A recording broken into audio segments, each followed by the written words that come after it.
You're listening to Podcast PXN, a video game podcast delivering player experience news. Let's go!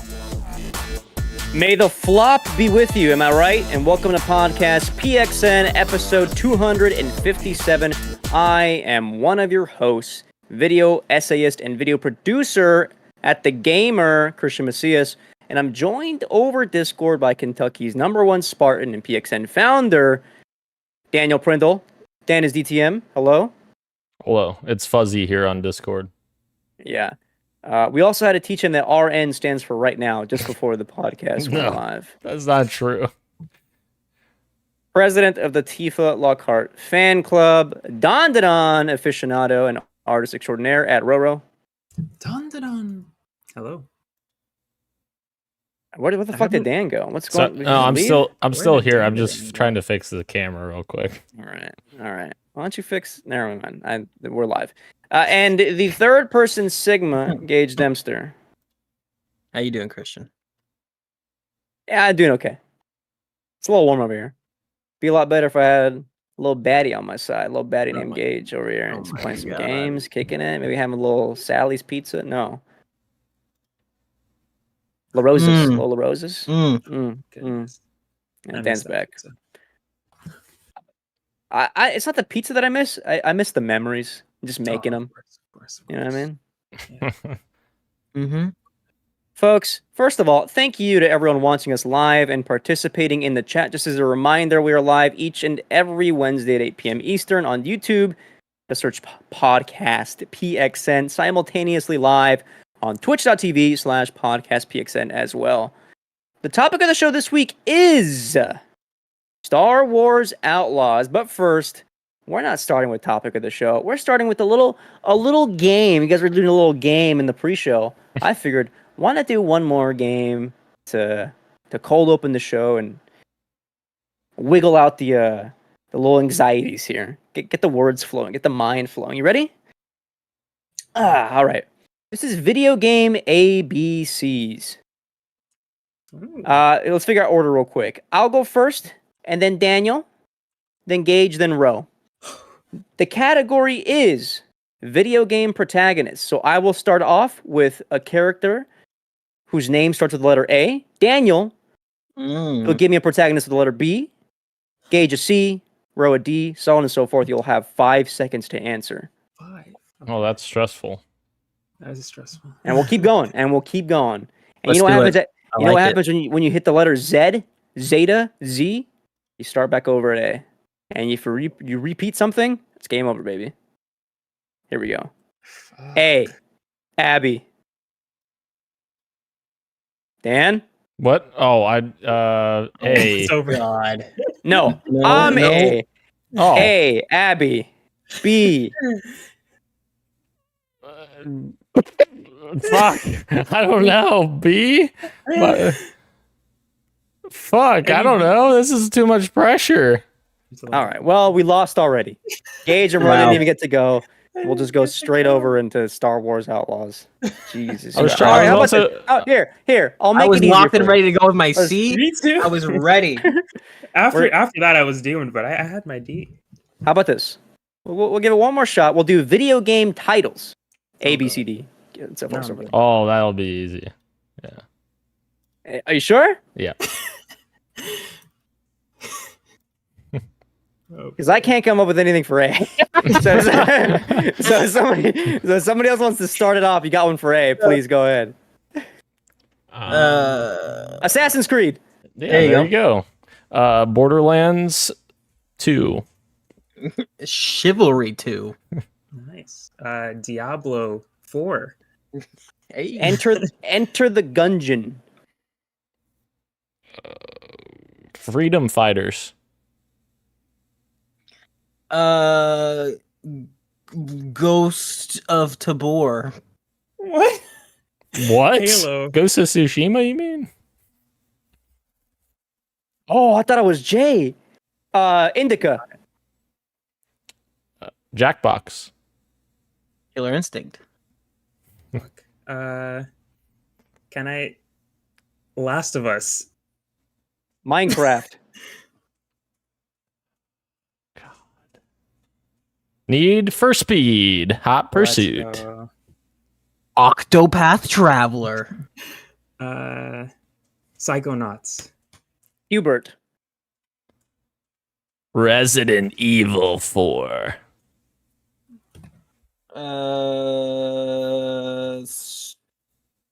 Sudoku. That's not a video game, you fuck. Sam Fisher. That's not a video game. No, it's I'm not a helping video you. I'm helping you. Oh, Splinter Cell. Right. yeah. All right. Okay. Yeah. Tetris. Undertale.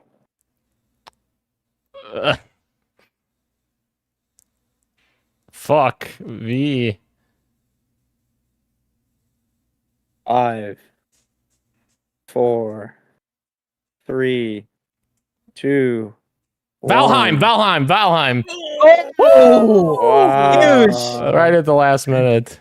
Incredible. Oh, W. What's it gonna be? That's tough. I don't know. WWE. Any of them? It's 17. Stupid ass.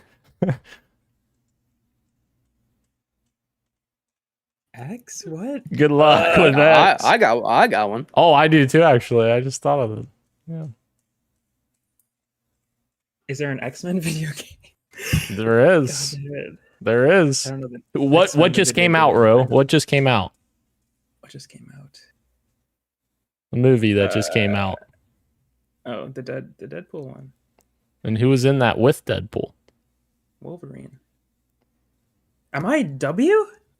No, you're no. X. Yeah. You're X. It starts with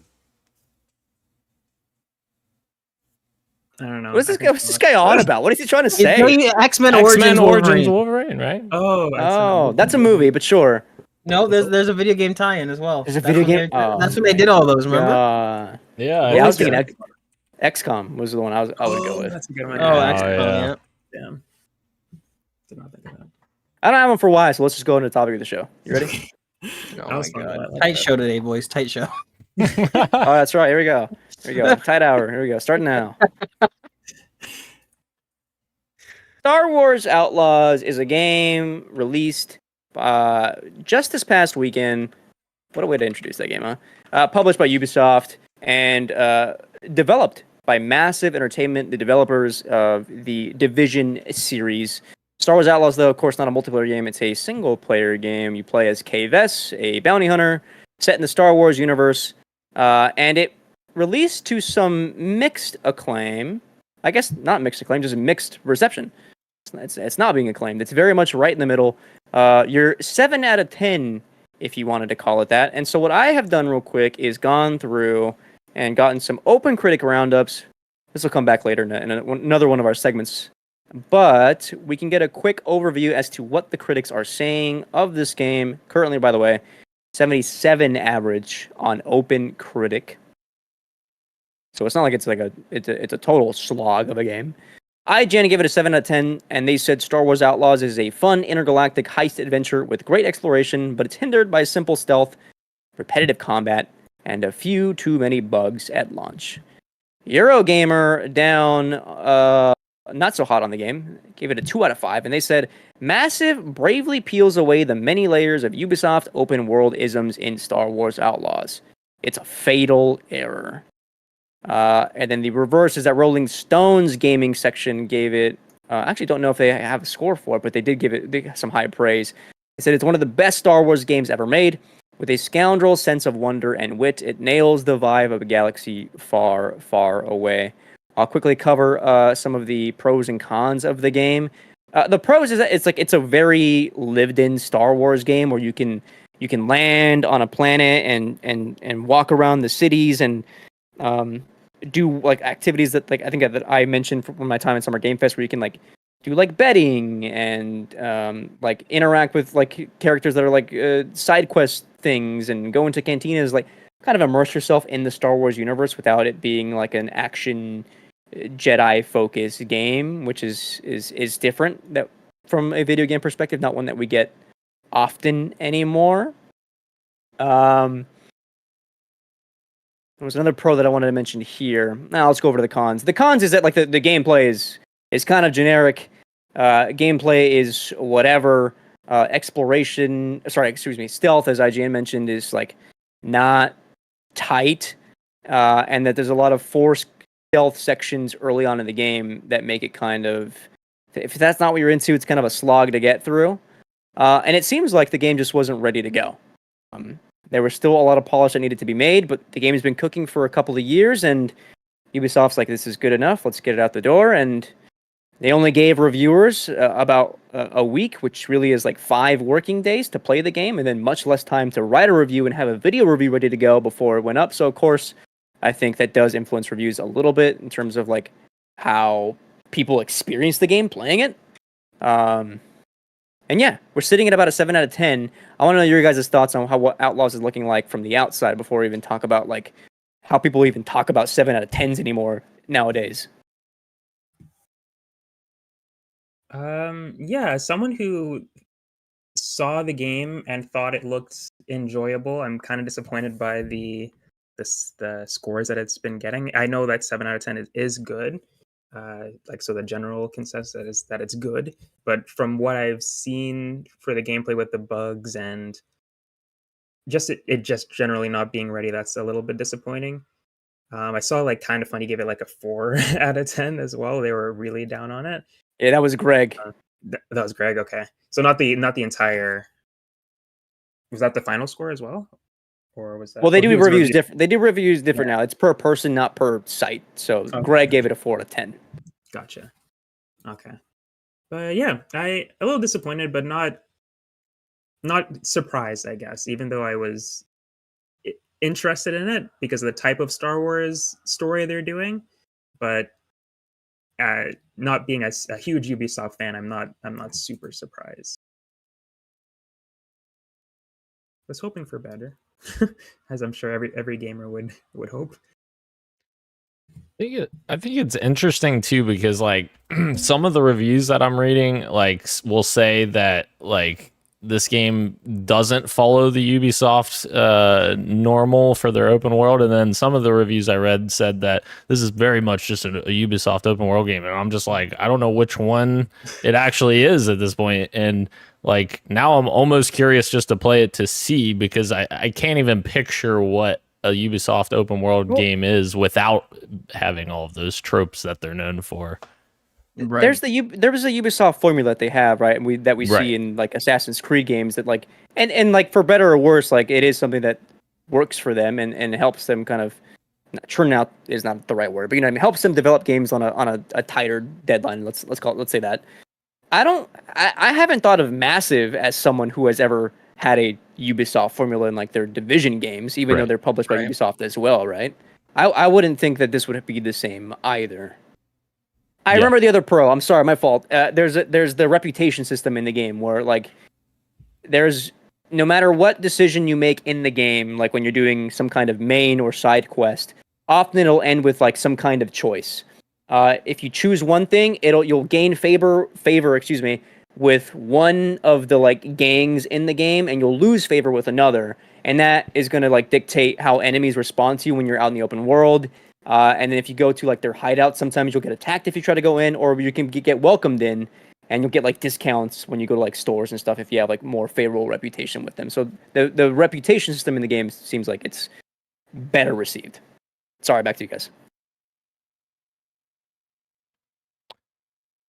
Well, the only other thing I was going to add, like you're talking about the reputation system, I think that's kind of what makes like games like Red Dead so great, because like the world feels so alive, and I feel like that kind of stuff makes the world feel more alive, like the things you're doing in the game actually matter. So like if that's actually if those systems are deep enough to the extent of like having meaningful impacts on the story, I think that could be very, very interesting. But obviously I don't know how it actually how it lands. But I guess my question is, should I keep this $39.99 pre-order that I got from QVC when I think you sent that in our DMs, Christian? $40 isn't... I sent this? I don't remember. I think so. Yeah, it was a discount. Okay, Dan, hold that thought, 'cause that's actually my next question. Okay. How do I don't know if you guys feel the same, but like coverage around games that are less than great have been really weird recently in the past couple of years, where anything less than an 8, even though it's a good game, like by definition, 7 out of 10 is still good. There are good qualities about it. There are a couple of faults, sure, valid. If that's not something that you're interested in, totally fair. But the way people talk about them nowadays, even like a couple of critics, like in their reviews, sounds like it's something that's like not worth your time at all, which is a really weird place to be in how you like consume is the wrong word either, but how you experience. If you want to talk about games as art, how you want to experience art. Not everything is going to be a masterpiece, right? Like, it's okay for some games to have jank around them. Jedi Survivor, great game. Not Remedy. Is it Remedy? Who's the developer? Respawn, tons of jank around those games as well, right? But like that doesn't stop you from enjoying a solid Jedi game. If there are more issues here, totally fair, totally buggy. I'm totally with people that are like, if you want to wait for a sale, absolutely. You should not waste full money on a game that like was not ready to ship. But at the same time, also like it's a really weird place to be to like, as someone who's like in the critic space a little bit, like have people be like, yeah, there are good like. You list off a couple of good things about it, and then completely shift where it's like, well, it's not really like worth your time. You should wait, and it's not something that you should pick up right now. It's a weird place to be in, or it's the opposite way too, where I'm kind of in. Since I'm on like the back end, I look at a lot of YouTube comments on stuff that like I do for work, and a lot of comments online. If you praise a game nowadays, you'll see comments like, "So how much did they pay you?" Right. And especially for Star Wars Outlaws, if you have an opinion where you're a bit more favorable on it, and people are Star Wars fans out there, man. Like people fucking love Star Wars as an IP. Of course, they're gonna enjoy like existing in a Star Wars universe. And if they say that, how much did Ubisoft pay you? It's a crazy time to live in. I think there's two different things to address here. One, the dismissal of integrity after a positive review, I feel like has been happening a lot longer than the whole 7 out of 10 issue. Like I feel like that's something that's been happening for as long as I've been reading reviews, where IGN gives something a 10 out of 10, and if you look in the comments immediately, somebody's like, "Oh, you were bought, you were paid for," all the way back to The Last of Us, the first Last of Us game. So like that's been happening for a long time, and I don't know where that comes from. I'm sure that's anywhere, right? If you read a car magazine and somebody gives a Ford a really good review, it's like, "Oh, how much did Ford pay you?" I feel like that's something that just happens. I don't know why. But to your original point of the 7 out of 10s being treated like it's sort of like not worth your time if something doesn't score, an 8.5 or higher. I'm curious. I don't know the answer to why that happens and why it's gotten worse over the last few years. But I do wonder if it has anything to do with, this is charitable thinking, the fact that video games feel so expensive nowadays. I wonder if that's putting an increased burden on sort of the, well, if you're gonna spend $79.99, this game's gonna have to hit out. Like, you know what I mean? Like that kind of thinking. I wonder if that seeped into the consciousness of video game review discussions at all. And like AA games, we've talked about many times before. Like the AA game essentially doesn't even really exist anymore. Like your GHQs and such. This looks like a AA game, like of a bygone era. Do you know what I mean? Right. Something that like my boss and I talk about is the Last of Us effect, and every time we say that, it's like it's a negative connotation. That's why I'm bringing it up now.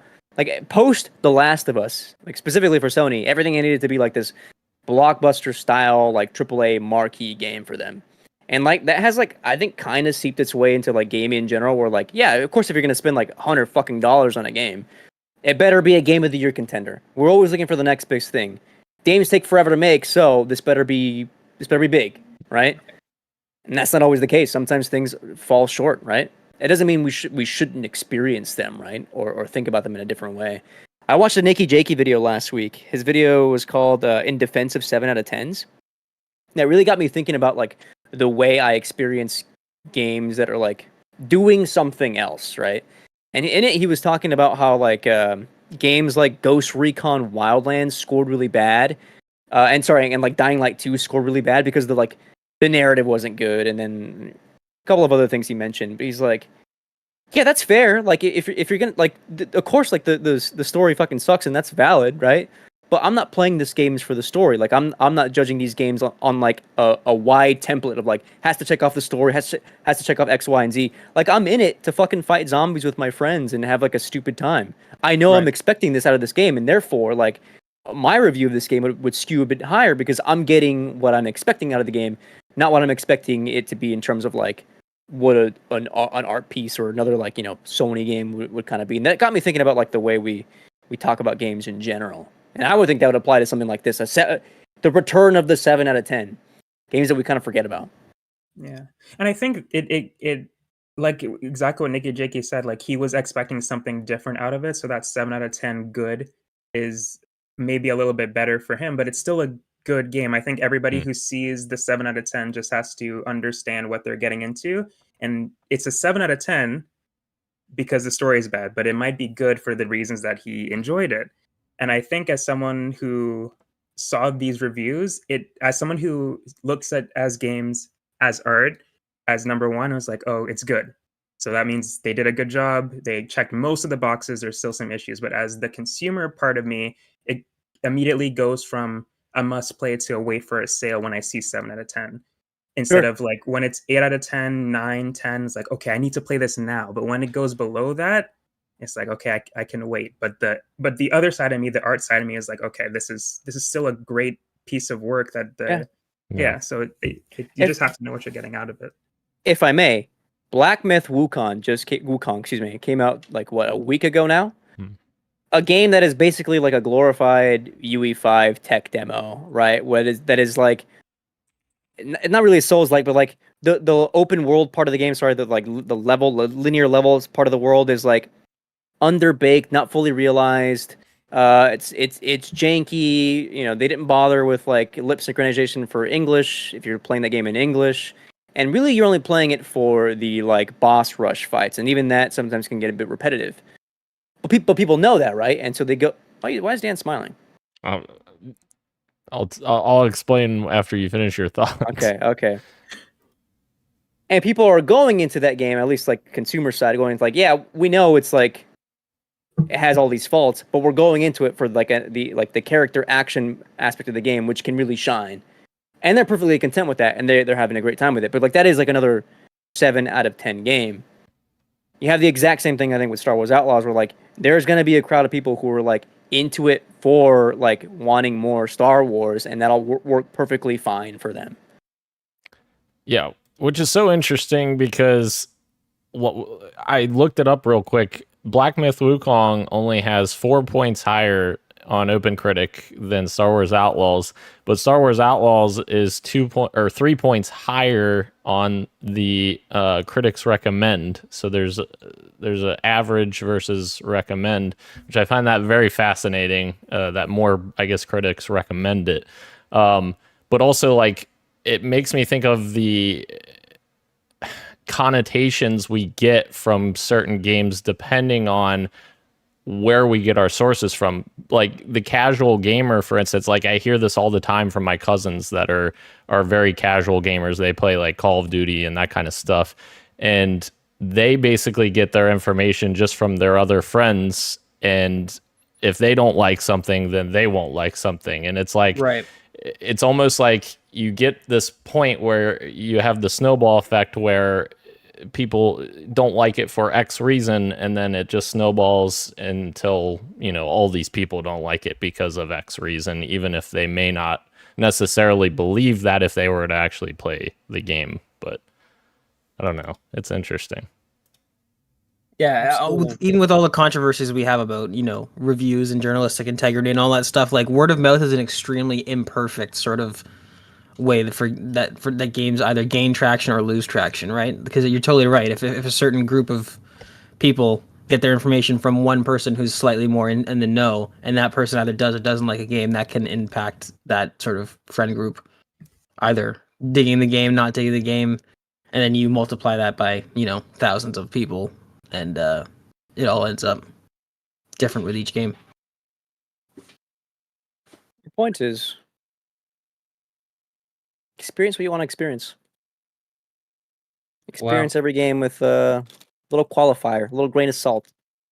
Anyway, are you ready to talk about another 7 out of 10 game in our news of the week? I am. Wow. Concord has launched officially globally on PlayStation and PC, and 1 billion people have played it over the weekend. It's the biggest game ever released. No, unfortunately, that game has struggled quite a bit. It is one of the worst, I think. Not review. How do you even? The player base numbers are not what they should be for a first party backed, partnership live service game. Yes, thank you, Dan. Numbers for the weekend were sub 1,000 concurrent players on Steam. I think for the launch day was around 700. Saturday was around 500, and then I think people were struggling to get numbers for Sunday, but it was about the same. And consensus on Concord is that it's another game that is competent. It's good, even can be very fun, but like in 2024 is not the inspired game it needs to be for someone to pay $40 for.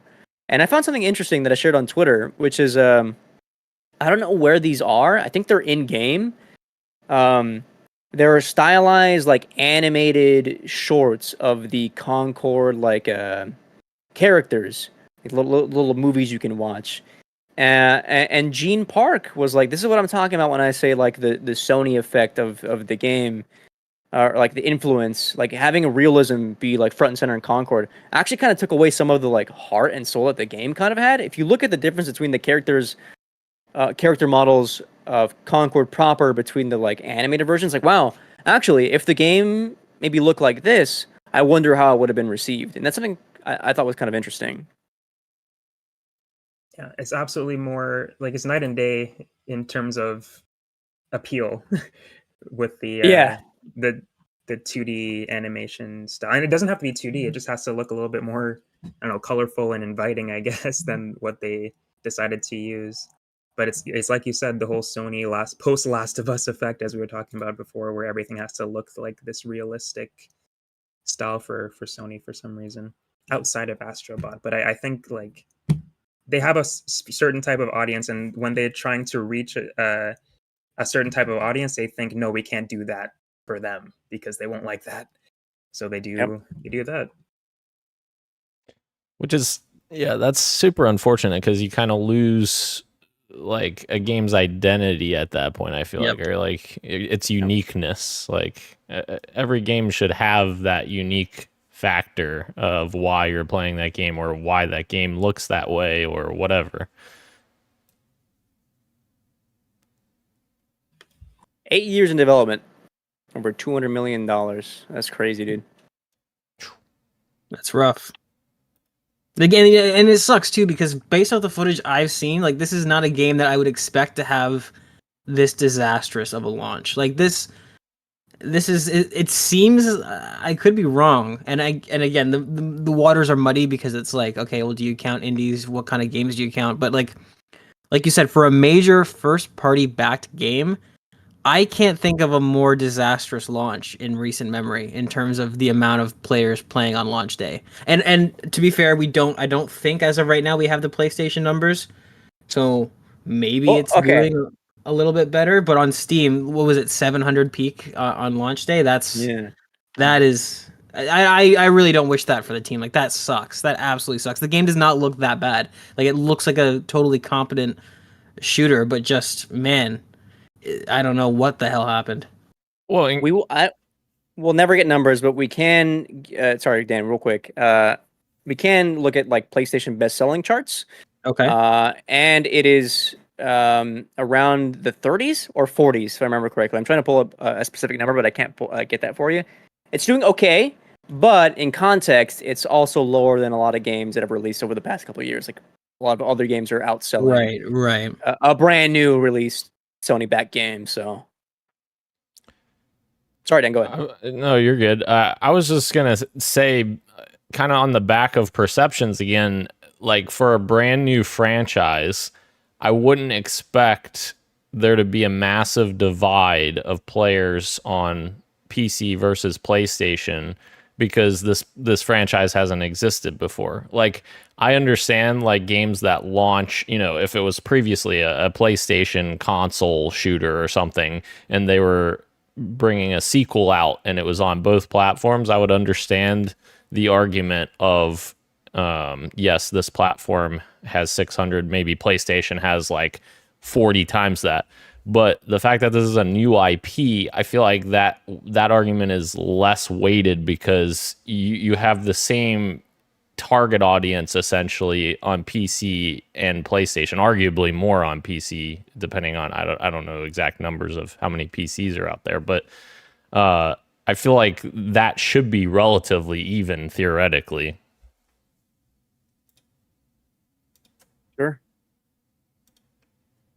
All this to say before we move on to the next item, everyone please be excited for Fair Games, the other PlayStation PvP live service game.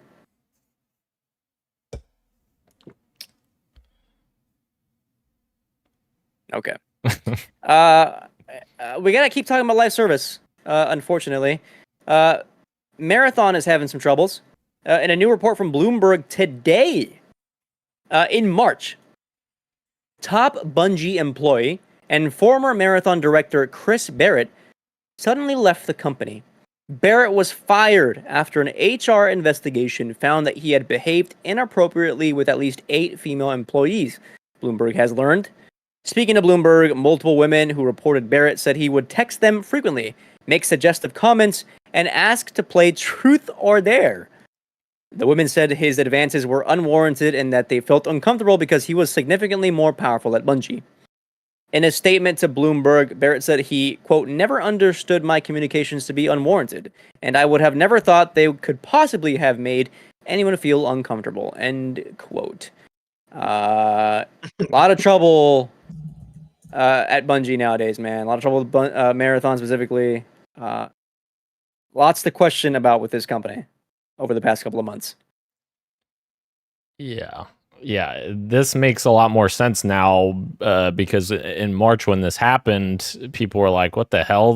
Because the Marathon trailer was literally like almost a year to the date of him being let go, and people were like, "What the fuck is going on with Marathon that they're changing the game director?" Well, this makes a lot more sense that these awful things have now come out, and.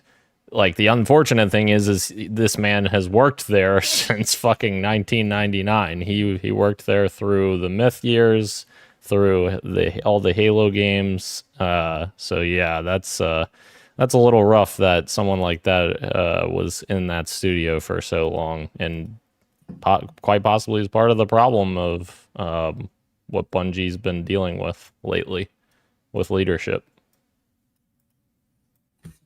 You think it'd be less hard to be just like a little bit normal? Yeah. You know what I mean? Super easy. Just don't be a weirdo. Just don't be a fucking weirdo. Asking people if you want to play Truth or Dare is wild. That's crazy. Yeah. Like, How old are you? Right. Oh my god. Crazy. Christian, you want to play Truth or Dare later?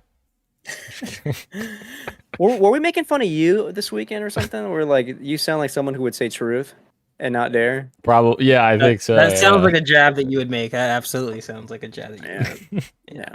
Because why would you pick truth? Where are we going next? Call of Duty.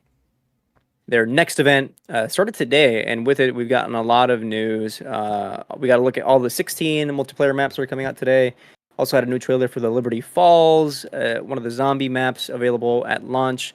And also a thing that Dan is really excited about that he was saying, wouldn't it be cool if this officially got revealed? I think Gage said that, right? Oh, I'm sorry. Well, we were Gage? all excited after Gage said that, though. Yeah. A couple of weeks ago, it got revealed that you can grab someone in Warzone or multiplayer and have like almost like a bodyguard, like a body shield, excuse me. And you can use them as a body shield to keep shooting whatever.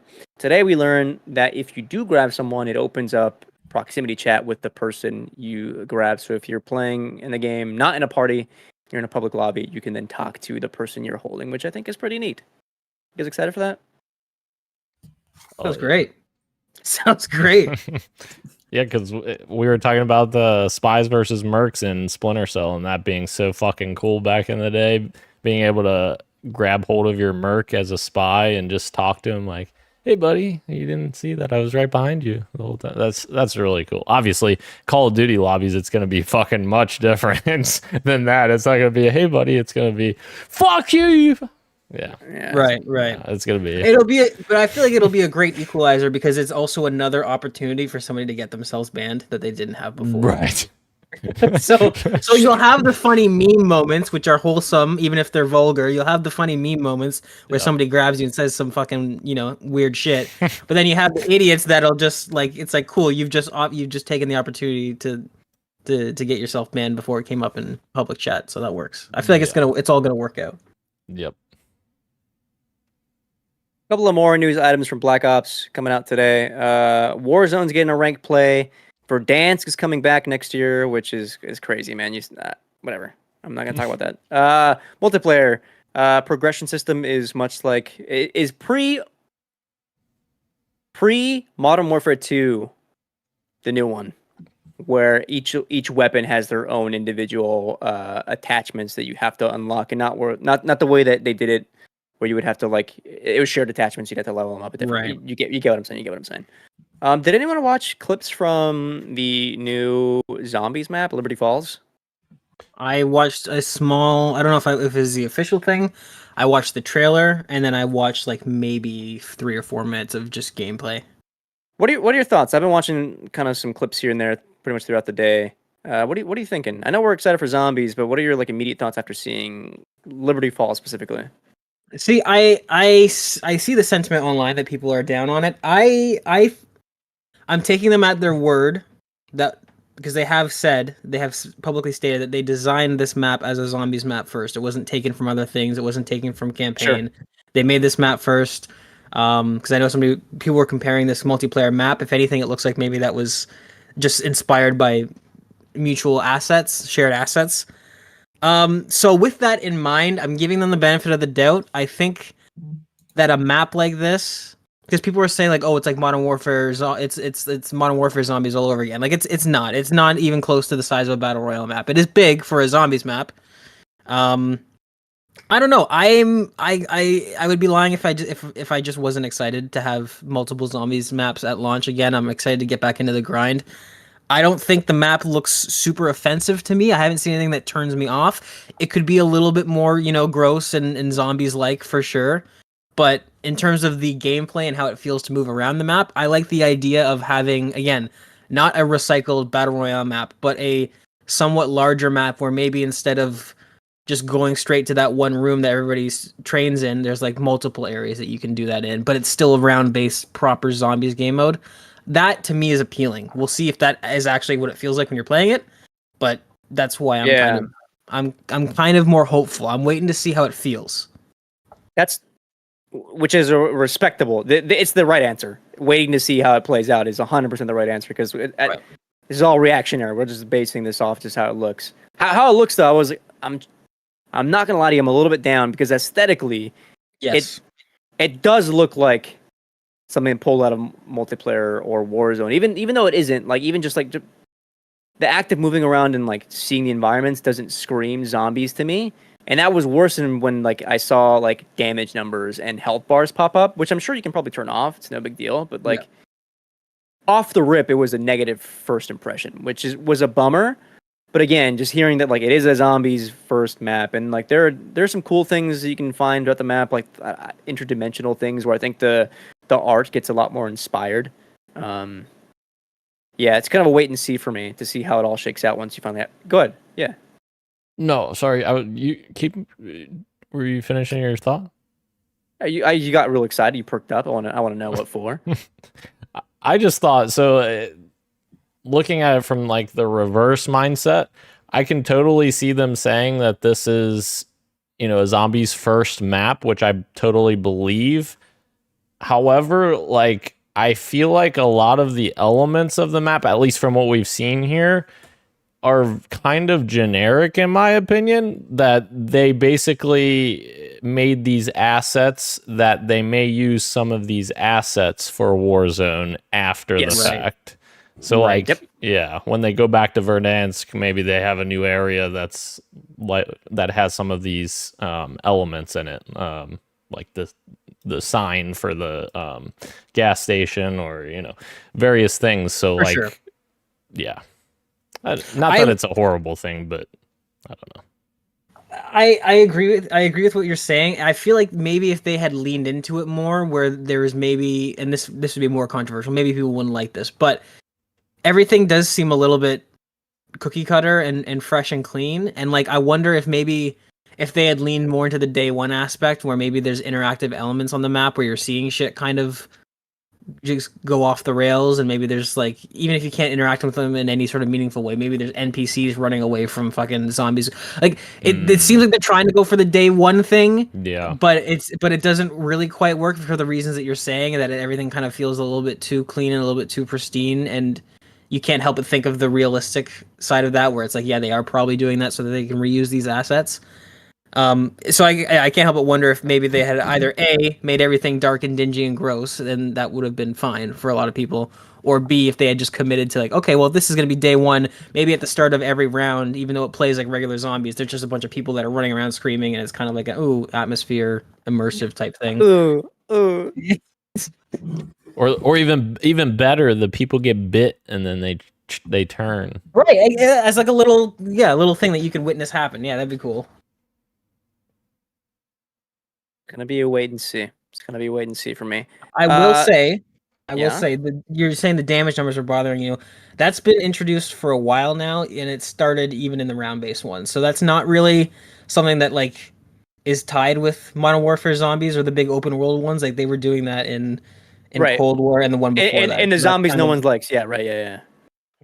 Hey man, Cold War was great. I like Cold No, War. I did hear Cold War Zombies is pretty good. I'm just being a dick. Are people online saying this map is massive, by the way, when you guys were talking about that? Because I thought that the first map they showed, Terminus, was fucking massive. I thought that was like... That one seems bigger, but Yeah. both of them are nowhere near. Yes, people are being haters and saying it's like Modern Warfare Zombies all over again. Yeah, But it's they're nowhere near as big as the Battle Royale map.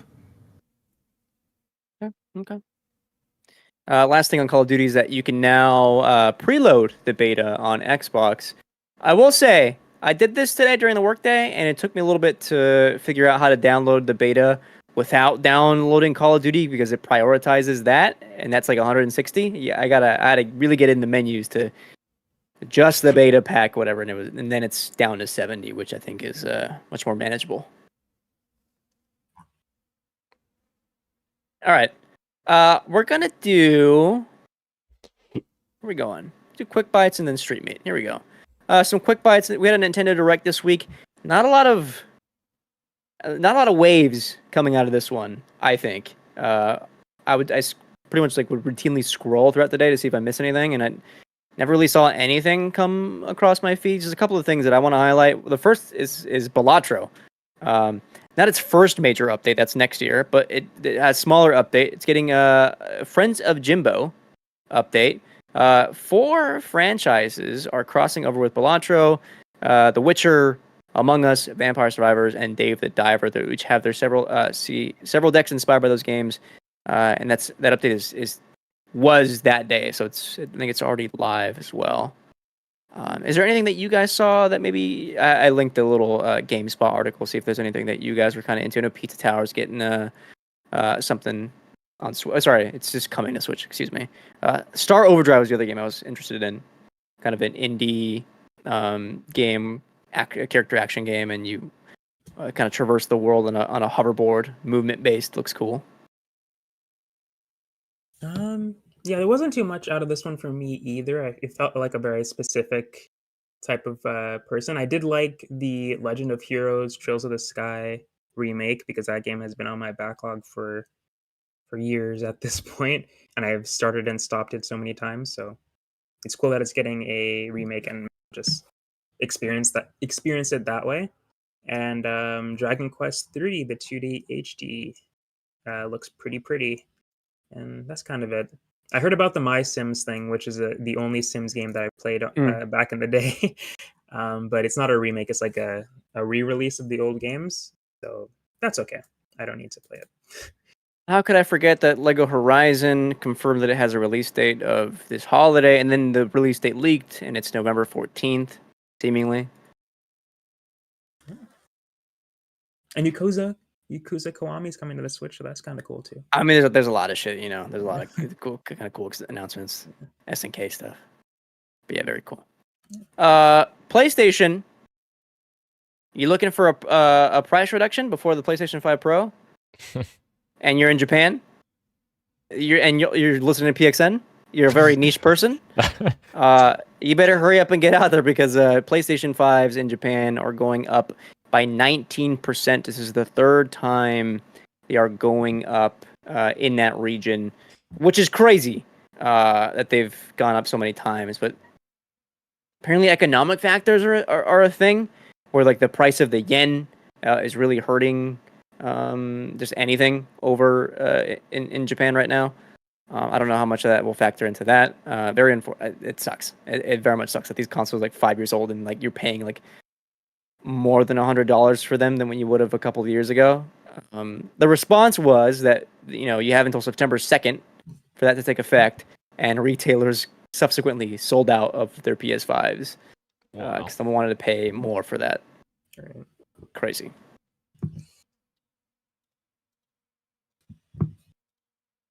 We have something else on the PS5 Pro, but not until Street Meet. The next thing that came out this week, quick bite here. Black Myth Wukong reportedly skipped Xbox because of optimization issues with the Series S, citing a memory leak. That to be the reason. A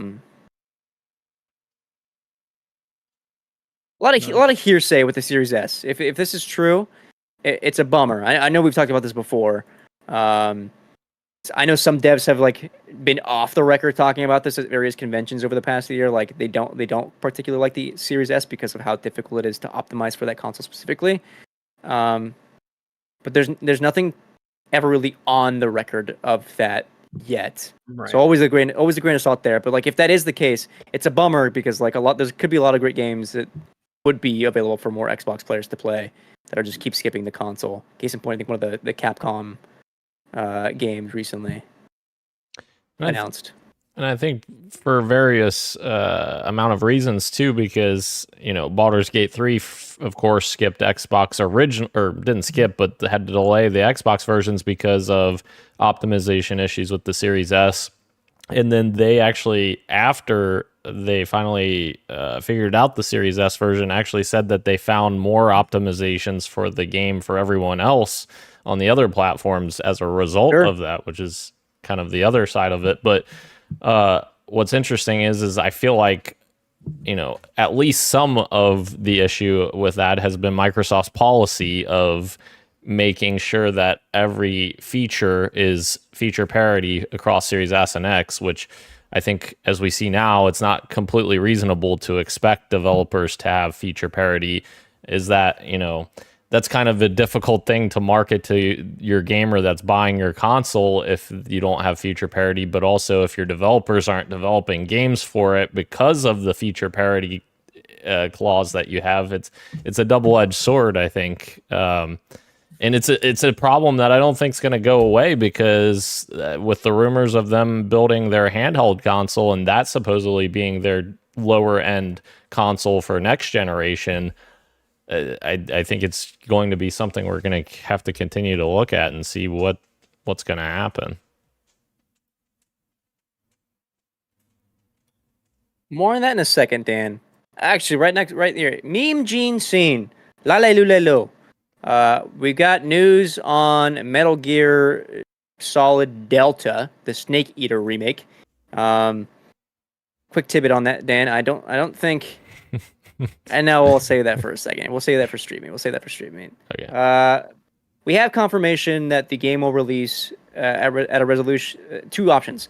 Quality mode with 4K 30 FPS, and then a performance mode targeting 1080p / higher frame rate. whatever that means. That points probably 40. The game is not going to run at 60, which is why I sent a message to the PXN chat saying, "Welcome back, PS4 Pro." I don't know what it is nowadays. I'm not the kind of guy that's like every game needs to be 60. It'd be nice, sure, you know, but like we're at a point where like I don't think visuals are entirely like to the point where like the experience of playing on TVs that like cost a lot of money and have high refresh rates or monitors with high refresh rates, games aren't keeping up with that anymore. Like, what are we prioritizing? Right. Actually, and if that like the other like some of the older games like MGS2, of course, that ran at 60, and it looks fucking fantastic because of their art direction. I don't know, man. I don't know if I need my Metal Gear Solid 3 to run at 4K 30 per se. I'd rather have like a little bit of. I want games to run well. Right. And I mean, more options. I don't understand, you know, more options should never be a bad thing. Like, why can't we have a 60 FPS version that at whatever resolution it needs to be at? I don't know what resolution that is. Just let us have that option. Because as we saw with Starfield, we were told at launch that it wasn't going to be possible, basically, or at that time it wasn't possible. And then fast forward 6 months, we get a 60 FPS version. Same thing with Redfall. We got a year later, and I think we just need to let the games bake and finish what product we have and give people the option to play at whatever they want. Like if they want to play at 60 FPS, let them play at 60 FPS and adjust the resolution or textures or whatever you need to adjust. Right. I have a question for you guys because Avowed this week also confirmed to run at 30 FPS. And I forget which interview it was, but one of the developers from Avowed stated that like for launch, that's the goal. Like they're one of the frame rates is one of the last things they're worried about, which I think I'm actually is kind of fair because as long as they know that's their target, they don't want to push for 60. Like they're like it's a first person RPG, borderline kind of immersive sim kind of stuff. If that's the goal to like optimize for that kind of experience, that I think makes sense to me on paper. I don't know if I would need 60 out of that experience. Like if you know, like a Prey 2017, like another immersive sim. If their kind of aesthetic that they're chasing for is something a bit more cinematic, that would make sense there. Well, and the other thing that I feel like a lot of developers are just like, well, I'm not going to fucking acknowledge this. The Last of Us Part 1 had a fantastic mode that only a couple of developers have utilized since then, which was 40 frames per second with VRR on if you have a 120 hertz display. And that mode was, in my opinion, the best mode because you got great visuals and the 40 FPS. It doesn't sound like a huge increase over 30, but when you actually play it, it actually feels completely different than it feels so much better. So I'm hoping Avowed does that because they did make mention of 40 FPS mode, and I'm hoping Avowed does that. But I wish more games would give us that option also because I feel like that's a very underrated option. And you know, partly probably because not a lot of people still have HDMI 2.1 displays that have VRR. Fair. Yeah. That's so funny that I said, oh, if a game wants to be cinematic, that's fine. Let it be 30. And I completely was like, oh, MGS3 doesn't need to be. MGS should be 60. Like one of the most like cinematic fucking games. I'm so stupid. Whatever. We move on. Our final quick bite. On the reverse end, an invite only fucking up until last week hidden game, a secret game, Valve's next game, Deadlock, has now hit just shy of 100,000 concurrent players on Steam, in the low 90s. But it's invite based, and those codes are going out like crazy. So I'm sure it'll hit 100K pretty soon. We haven't played. I don't think any of us yet. Maybe Gage has. I think he like has a couple of minutes in that game. Yeah. More thoughts maybe next week. Gage, how's your couple? I would like to reserve my thoughts until the lads squad up with me. Yeah. It's very interesting. Yeah, press speed pause. Press speed pause. All right, final street meet, or sorry, our only street meet here before we end move on to our final closing topics. Word has gone around, specifically in Germany, over at Gamescom, that developers are delaying games to release after the launch of PS5 Pro launch because they don't want to be optimizing for another. We have a game come out now and then have to go in and patch a second time for an update once the PS5 Pro releases. I'm telling you right now, man. I don't think Metal Gear Solid is coming this year. You want to make a bet? It's already whatever you want. It's already a pretty crowded November, December. Seems like they haven't even announced the fucking frame rate for one of their modes yet. They don't know yet. True. That's true. I don't know. Yeah. I don't know. Gage knows a game that's not coming out this year that they're going to push because of this as well. Right, Gage? Listen, I'm holding on to it, Dan. If it does, it doesn't even exist. That game doesn't exist anymore. You could do what I did last year, which is hold on to it until like 2 weeks before the year ended. Yeah. I don't think I have any more drops. I think I'm stuck with it. That's crazy. Yep. Yep. He has drops, but he doesn't have drops for games that will not release this year. He can drop games that will release this year still. I tried to do that and it didn't let me. Or maybe I didn't find the right menu. Maybe I'll get you to walk me through that. Oh. Okay. What are we doing here? We're still in Street Meat, so why don't we go over into our fantasy draft check-in? There's been some movement this week. Let's start off with some pickups. Daniel finally completed, I think, his entire sheet of games for the year with a DLC, Persona 3 Reload, episode Aegis, The Answer, which I told him in chat. Ro, I don't know why you lied to him. This is a divisive. Go ahead, Dan. 100% picked this up because of our conversation last week, Ro. So this is you might have did some diabolical shit to me, but you know what? I'm saying fuck it. You picked. Oh, obviously you picked it up, but yeah, it was not intentional. I was obviously misinformed. Oh no. Fuck. Oh, wow. I don't have any money left, Ro. We will see. It could be an improvement. Exactly. You know, P3 Reload, people loved it. So we'll see what Atlas has cooking for this standalone DLC. And if they did improve some of the complaints that they had when the standalone originally released, people did not like back then. I will say that it's probably not looking good because people are I don't think it came out yet, but people are upset about the pricing of the DLC at the very least on Steam. Yeah, it's not included Huge with play, the huge fucking play. Which wait a minute. That's fair. That is fair for the gamer, but I don't think critics usually care about that. That's fair. No, they get it for free. I mean, to an extent. I don't think that critics are gonna fucking destroy it for the price. We'll see. I hope you're wrong, Dan. What? Yeah, we'll see. I'm manifesting a 64 on OpenCritic. I'll still beat you.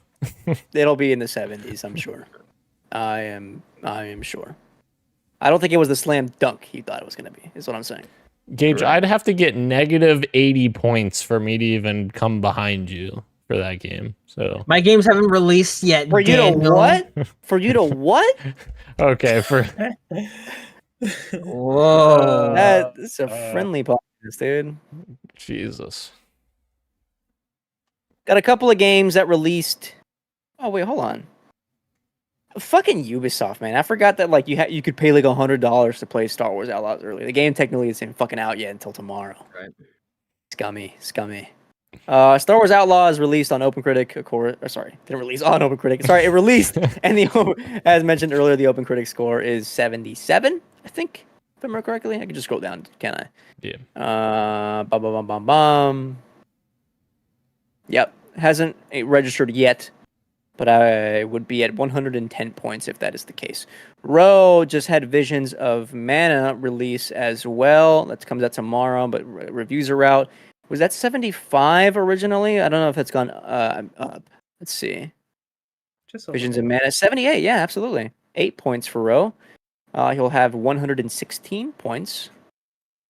Wow. And then Squirrel with a Gun also releases tomorrow, but no word on Reviews. reviews for that. Brother. Just yet. Yeah, exactly. That would put Ro in first place, me in second, Dan in third. Of course, Gage, as Dan says, just hoping a game comes out this year. Yeah. As a friendly reminder, fourth place this year has to eat some hot wings on stream. Oh Get shit! ready, dude. You've got Towerborn also that won't release this year, Gage. I can't drop it either. Fuck. Uh-oh. That sucks. It was supposed to release this year. I just got a text from an unknown number that said, "Why did you stop communicating with me?" Well, Is that the Seems like strawberry spam. guy? Seems like who the fuck is the strawberry guy? Nothing. Never mind. I want to know. It's okay. We can move past it. Tell Christian- me. Christian, what are you and Ro doing for your last counter pick? You guys still have counter picks. I got a plan. Persona I 3 just Persona 3 Reload, right? For not a bad idea. I just made one while on the page, so hopefully it goes through. So it if goes through. Christian Okay. might outbid you though. I know, but depends on what he chose. It's true. Ro still needs 3 more games to fill out his sheet. That's the scary part. Still got the Looking Plucky at the Squire coming out. That's true. Dragon Ball's looking hot. Rose also got about $500,000 in his bank right now to spend whatever the fuck he wants now on whatever games he wants. Somebody counterpicked Dragon Age the Veilguard for me. I forget who did that. That's crazy. That's fucking crazy. Bro wants to lose at this point. You know what's crazy too? I was confident when I made that counter pick because I was like, "Oh, Bioware is not what it's used to. Not what it used to be." Blah blah. I recently saw a clip on Twitter of like gameplay of it, and I'm like, "Fuck, this looks good." I've made a horrible mistake. Yeah, it looks fucking great. October 31st. All right, before we close with the show, what you got for me, Daniel? What you been up to? Oh, I'm sorry, guys. Not a whole lot of any. I did play a couple runs of Hades when I had some in between time, and I'm still In between Halo Infinite matches. That's true. That's fair. And gooning in And- between Halo and Well, gooning. and playing with the boys and playing, played up, Right, the normal true. stuff, pummel party when everybody's fucking doing the most damage to Dan, yet throughout the entire match I hear about how Dan's not getting hit at all, and Dan's in first place, yet Dan's in third place. But yeah, You were I in mean, first place at the time of that attack. I'm You not were in salty. first place. This guy doesn't understand that cups and coins determine first place. That's fair, but I was only up there for like 5 minutes. That's true. Bro? Yes, sir. What I got? Yeah. I got nothing. Wow. I have played nothing. Respect. Nothing at all. No respect. I don't deserve anyone's respect. Which is this is I can't believe Uncle Mark called this gamers. Like this Road plays nothing. Right. My God. What I'd expect out of a bunch of non-gamers. And Dan I just should've fucking been- buys game to sit on his fucking in the cellophane. That's fair, actually. I should have been better at cornball if that was the case. But Cornball. cornball, what is it called? Cornhole. Cornhole. Incredible. That's a comment I'd expect from a non-gamer. Yep. Absolutely. Oh my god. I've been doing a secret project. I'm gonna tell you guys. Over the past 2 months, I played through the entirety of both Cyberpunk and Phantom Liberty for a long-term video project. So I got through those a couple of days ago, and yeah, I maybe judged the game a little bit too harshly. A lot of faults, I still think, with the way that game treats its themes of cyberpunk. Still iffy on the way Johnny is portrayed. I also think some of the writing in that game is weird, man. Like, it feels like, who's that fucking company? It feels like the bygone era of like what RPG decisions are in games. Like, this is the good answer and this is the bad answer. And it's like, okay, this is the team that did The Witcher 3, where like, gray area was what made that game so special, and Cyberpunk is not that for me. Some stuff that was really good. I think the character relationships that you form over the course of a game is really good. And by the time I got to my ending, I was like, you know what? I like the way it came together. Even if the execution of it was flawed, I think the closing was really strong. I went with the Pan Am ending. Pan Am was cool. Mm-hmm. And also Phantom Liberty, pretty good, pretty fun. Pretty fun. Idris's performance in Phantom Liberty would go from like, this is fucking sick, to this guy's fucking phoning it in. It's crazy. It rocks. Very fun. And then I also started playing Black Myth Wukong, which is a fake game. A fake game that's also really fucking fun. Anytime you're out in the open world fighting the like mobs of enemies, it's like, this is such a fucking fake game. And then you fight a boss fight and it's like, wow, I am locked the fuck in. That felt great. So, pretty good. Is it actually a fake? I feel like that's a pretty like serious thing to throw at a game. Like we live in a world where Abandoned exists. Abandoned is the actual fake game. Yeah. Right. And what's the other survival DayZ one that came out not too long ago that turned out to be like that? I can't remember. The day after, the day before, right? Like we do live in a time where that's a fake game, sure. Right? Like, I don't know, but that's what have I been playing? What's going on? What's going on? Party Pummel and Pummel Party. Pummel Party and Lethal Company. Listen, our indies back. We joke every weekend, but I don't know about you guys, but specifically Lethal Company. I'm playing it. We've been trying to get up and have these little game sessions at least once a weekend. And when I'm playing Lethal Company and we play it for like 2.5 hours, we're like, all right, what are we gonna switch to something else? I'm not gonna lie to you guys. If somebody had said, let's just keep playing Lethal Company for another 2.5 hours, I would without hesitation be like, yeah, sure, let's keep going. I don't know what it is about this game. I'm falling in love with it the exact same amount that when we first played it. Like, this game is so good. And like, to our conversation earlier about like, pixel pushing and all these, every game's got to look awesome and how it detriments the game. Like, man, graphics are, you don't realize it until you're playing a game that has such a good core gameplay loop, but graphics are such a additive. Like, it's not necessary at all to a fun experience. And Lethal Company, I think, is a great example of that. As the most janky looking game, but oh my god, is it fun to play. Well, and it's very social too. Absolutely. And we're jumping in, we're testing the waters with some mods. We haven't gotten too crazy. We only have like four or five mods installed, but like, man, I'm playing it and I'm like, this is the future of gaming. This is PC gaming, man. That Mimic mod is fucking awesome, dude. Because I knew what it was, and then just seeing you guys, it's great. It's great. I've been getting some good clips. What's that mod that like mimics your voice and shit? That's the Skinwalker, isn't it? Yeah, Skinwalker. Oh, have we encountered that? Because I feel like I heard one once. I didn't see it, and it was when we were leaving an alien planet, or whatever. I heard like another one of you talk, Daniel, somewhere else. I was like, I already watched Dan die. I know he's not fucking alive. That's crazy. We should look at more mods. We should get like 2 more. We should lock in and try and actually like progress.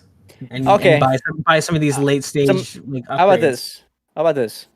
I'll watch a fucking YouTube strategy video. Top 10 tips for Lethal Company. I'll fucking min-max this shit. I want the zap gun. I want the teleporter. I want the fucking little car. Yep. That's what I want. I'm gonna lock. I'll lock in. I mean, Let's lock the fuck in this Saturday. that sounds great, Christian. But then you'll have Garrett try to make a little jump across a bridge, and then he'll fall to his death. And that's Or the he'll fun. just- And that's the Or fun. he'll just murder me when I'm AFK That's in fair. the safety of the ship, Yeah. and he'll just turn and beat me to death with a shovel for no reason, and show zero remorse for his actions. You know what you do in that scenario? Bleed out? Take a swig. No. Oh my god. You know what would be really scary though, guys? If Ro joined us. That would be Terrifying. so scary, dude. I don't. That would be crazy. You're not down for that? Too scared. All right, lads. Not lads. Excuse me. Audience. Michael, Joshua, Kirik. Thank you again to everyone joining us live on YouTube, Twitch, as well as podcast services everywhere, including Apple Pods, YouTube Music, Spotify. Cool. Dan's nodding. And everywhere else you get your pods. Thank you, Ro. Thank you, me. That's Gage. That's Daniel. And this has been Podcast PXN, and we are signing off for the day. Much love and keep on gaming. See ya.